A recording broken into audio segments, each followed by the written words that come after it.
Oke adik-adik, kita lanjutkan ke soal berikutnya. Sebuah tiang baja memiliki bentuk silinder pejal dipakai sebagai penyangga sebuah beban. Akibat pembebanan tersebut, tiang baja memendek sebesar delta L. Nah, apabila ada dua tiang baja yang identik, berarti bahannya sama, kemudian ukurannya juga sama, disambung, lalu digunakan sebagai penyangga beban yang sama. Maka pemendekan yang dialami oleh masing-masing tiang tersebut adalah, nah adik-adik, soal ini sebenarnya berkaitan dengan materi elastisitas, ya. Jadi elastisitas sebuah bahan itu dirumuskan sebagai tegangan yang dialami dibagi dengan regangan yang terjadi.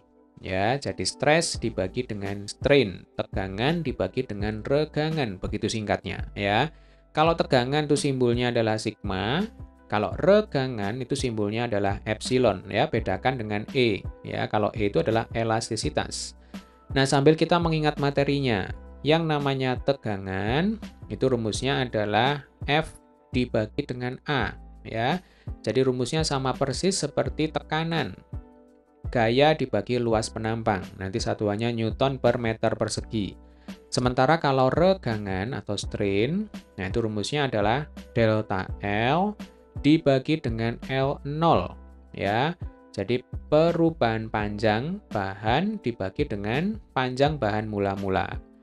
Nah, kalau dua rumus ini kita gabungkan, lalu kita kembalikan ke rumus awal, maka nanti kita dapatkan elastisitas bahan itu sama dengan F per A dibagi dengan delta L per L0 atau dikali dengan L0 per delta L. Nah, ini adalah rumus untuk menghitung elastisitas sebuah bahan.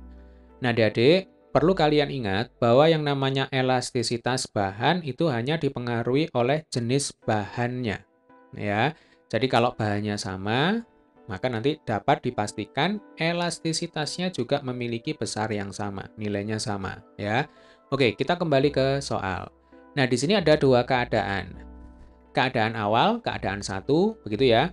Kita hanya punya sebuah tiang baja. Nah, kita misalkan saja panjang mula-mulanya L01 sama dengan L0. Ini keadaan satu. Nah, keadaan dua, kita punya dua buah tiang baja yang identik. Kalau identik, ingat ya, ukurannya sama, bahannya juga sama. Lalu disambung. Nah, maka L02-nya sama dengan L0 ditambah L0, ya, ini sama dengan 2L0. Nah, karena tiang bajanya identik, maka nanti berlaku prinsip E1 sama dengan E2. Ya, elastisitas bahannya tetap, walaupun disambung, karena bahannya sama, maka elastisitasnya selalu tetap, ya, selalu sama. Nah, ingat tugas kita di sini adalah menghitung pemendekan yang dialami oleh masing-masing tiang baja. Oke ya, jadi E1 nanti rumusnya adalah F1 dibagi A1 kali L01 dibagi delta L1. Yang ini ya, Dek ya. Sama dengan F2 dibagi A2 dikalikan L02 dibagi delta L2. Ya. Nah, karena bebannya sama, maka nanti F1 dan F2 ini bernilai sama. Sehingga bisa kita coret. Kemudian karena tiang bajanya identik, maka A1 juga akan sama dengan A2. Berarti bisa kita coret. Nah, sekarang tinggal kita masukkan L01, L02, delta L1, dan delta L2. L01-nya sama dengan L0. Kemudian delta L1-nya sama dengan delta L. Yang ini ya, Dek ya. Nah, sama dengan L02-nya 2L0 dibagi delta L2. Nah, delta L2 ini adalah pemendekan total. Ya. Jadi pemendekan totalnya berapa? Itu yang ketemu duluan nanti.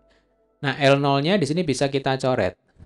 Nah, selanjutnya kita dapatkan delta L2 sama dengan 2 kali delta L. Nah, ini adalah pemendekan total. Ya, pemendekan total yang dialami oleh dua tiang baja yang kita sambung. Nah, karena yang ditanyakan adalah pemendekan yang dialami oleh masing-masing tiang, maka nanti logikanya kita misalkan aja delta L aksen, itu akan sama dengan delta L2 dibagi 2. Ya, karena ada dua tiang baja yang disambung. Nah, delta L2-nya sama dengan 2 delta L Berarti delta L aksen sama dengan 2 delta L dibagi 2 sama dengan delta L. Jelas ya? Jadi nanti jawabannya adalah yang C.